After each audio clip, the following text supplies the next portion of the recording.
Class 6 के student please listen carefully. I am going to teach you lesson 7. The chapter title is Fair Play. Before you read या before you start to read, यानी पढ़ने से पहले देखें इसमें क्या किस चीज़ पर फोकस करना है, किन तथ्यों पर हमें प्रकाश डालना है, इसे देखें। करा has your best friend ever done something you thought was wrong? क्या तुम्हारा कोई दोस्त कुछ ऐसा काम किया या अपना विचार रखा जो तुम गलत सोच रहे थे? What did you do then? तब तूने क्या किया? डिड यू कीप क्वाइट और did you tell your friend what you thought? क्या तुम वह चुपचाप रहे या अपने मित्र को ये बताए कि वह क्या सोचा है? Read the story about two friends who had to decide what was more important, friendship and enmity. इस कहानी को पढ़ो जो दो दोस्त यह तय कर लेते हैं कि उनके लिए कौन सा महत्वपूर्ण है, दोस्ती महत्वपूर्ण है या शत्रुता महत्वपूर्ण है। Are a sense what is right and what is wrong, यह उनके दिमाग में यह आ जाता है या तय करते हैं कि क्या सही है क्या गलत है। तो इस फेयर प्ले को देखें, इस नाटक को देखें। पार्ट 1 पैराग्राफ 1 शुरू होता है। Jumman Sheikh and Algu Chaudhary were good friends. Jumman Sheikh और अलगू चौधरी एक अच्छे दोस्त थे। So strong as their bond of friendship that when either of them went away from the village, the other looked after his family. उनके मित्रता की बंधन या मित्रता का जो संबंध था दोनों में इतना मजबूत था कि अगर उनमें से कोई एक गांव से बाहर चला जाता है तो दूसरी उसके परिवार की देख रेख करता है। Both were greatly respected in the village, दोनों को गांव में सम्मान भी मिलता था। Jumman had and old aunty who had some property. Jumman की एक बूढ़ी खाला थी जिसकी पास कुछ संपत्ति थी। This she transferred to him on understanding that she would stay with him and he would look after her. इस समझ के साथ उसने अपनी पूरी संपत्ति उसको दे दी थी कि वह उसके साथ रहेगी और वो उसका देखभाल करेगा। The arrangement work well for a couple of years. ये व्यवस्था लगभग 1 साल तक ठीक से चला। देन सिचुएशन चेंज, तब परिस्थितियाँ कुछ बदल गईं।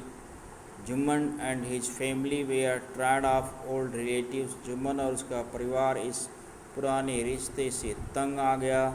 Jumman become as indifferent to her and his wife. Jumman उसके लिए और पत्नी के नज़र में, दोनों उसकी नज़र में कुछ भिन्न दिखने लगे। Who grudged even a little food that the old lady wanted every day. Grudge मतलब होता है अनविंगली, बिना इच्छा का या क्रोधित होकर या दुखी होकर के, स्वालोड निकल जाना। इंसल्टेड मतलब होता है असमान, अपमानित करना। बिकम डिफरेंट का मतलब होता है लास्ट इंटरेस्ट इन और did not care for. Become different का मतलब उसमें रुचि न देना, रुचि न रखना या ध्यान न देना, इस तरह का बिकम डिफरेंस होता है। तो देन सिचुएशन चेंज, स्थिति बदल गई। Jumman and his family they are tired of old relatives. Jumman और उसका परिवार इस पुराने रिश्ते से तंग आ गया। Jumman become indifferent to her as wife. Jumman भी उसके लिए अब भिन्न दिखता था, उसमें लगता था कि उसको भी इंटरेस्ट नहीं है। वो ग्रज इवन लिटिल फूड, उसको जितनी आवश्यकता थी उससे थोड़े भोजन भी मिलते थे। ओल्ड लेडी वांटेड एवरीडे, जितनी भोजन की आवश्यकता उसको रोज़ थी उससे बहुत कम मिलता था। She swallowed this insult along with her food, और इस अपमान को भोजन के साथ वह निगलती रही, खाती रही फॉर ए मंथ, कुछ समय के लिए। But patience has its limit, लेकिन धैर्य की भी सीमा होती है।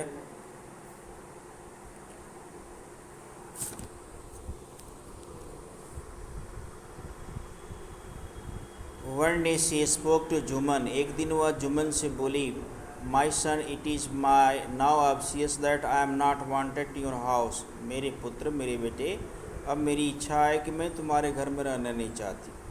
Kindly give me monthly allowances so that I can set up A separate kitchen, कृपा करके मुझे कुछ मासिक भत्ता दे दिया करो, महीने में कुछ दे दिया करो, जिससे मैं ताकि अपना अलग किचन बना सकूं, अपना रसोई बना सकूं। My wife knows best how to run the house, be patient said Jumman shamelessly, shamelessly मतलब निर्लज होकर, बिना शर्म लाज का।